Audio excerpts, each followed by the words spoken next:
or auto repair. My wife and I were away for a couple of days. Our kids were home. I left them 2 vehicles. They called me and said, "Dad," and they described what could only be a stuck brake caliper on a 2013 Nissan. So being the good dad I am, I told them just to abandon it somewhere safe, which is where it's sitting right now.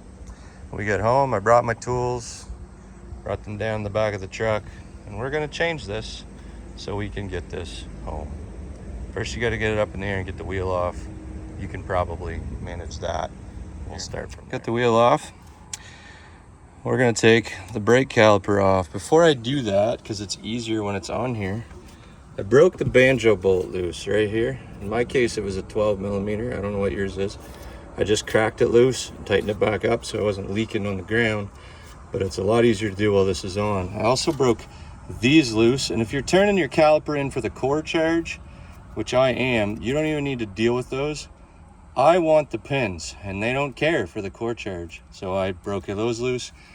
That was, I think, a 13 for me. And then this right here is what you actually want to get your caliper off. This one, and the one down below, which I think I can show you right here. If you can see that. We're gonna turn those out, and that caliper will come loose, and then we're gonna hang it up here. I'll show you.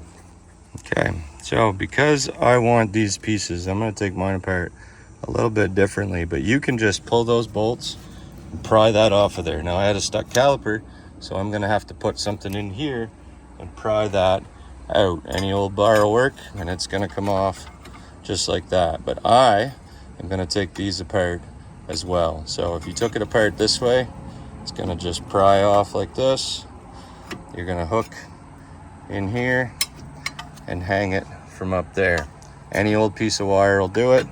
I happen to have a plant hanger because I stole it from my wife. I instead am going to take these out and take it apart differently.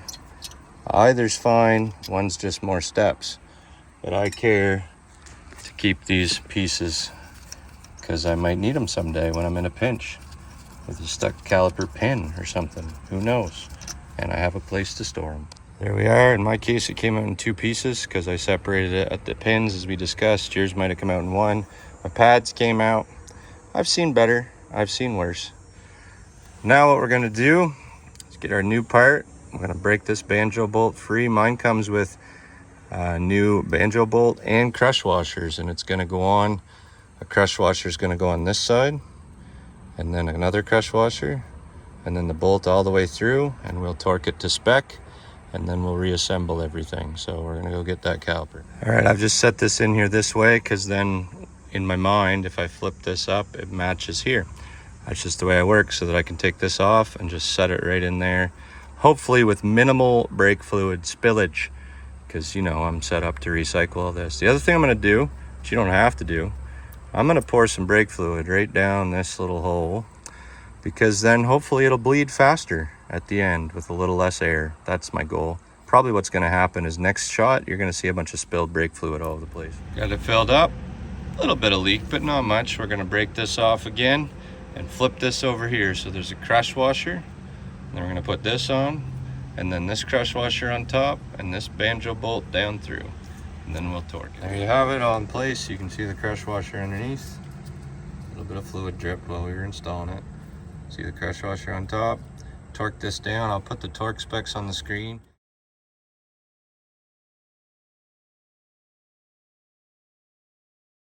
I didn't have a torque wrench with me that goes to 13 foot-pounds, not that far down.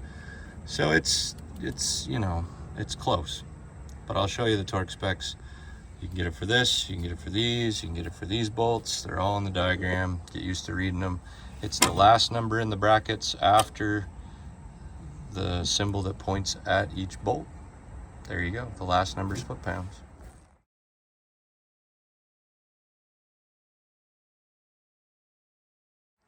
My new caliper came with anti-rattle clips. There they are installed. They only really fit one way.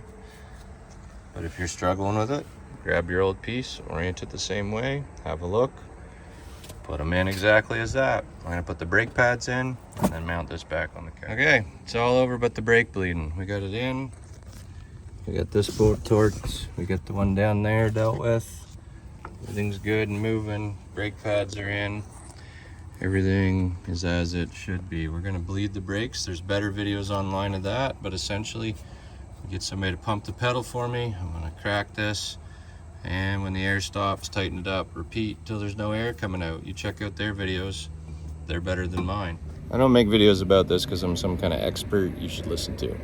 No. Basically just to say, if somebody like me can pull it off, you probably can too. If it helped, you're welcome. If it didn't, you wasted your time, and I'm sort of sorry. But you were warned. Whatever you're up to today, have a good one.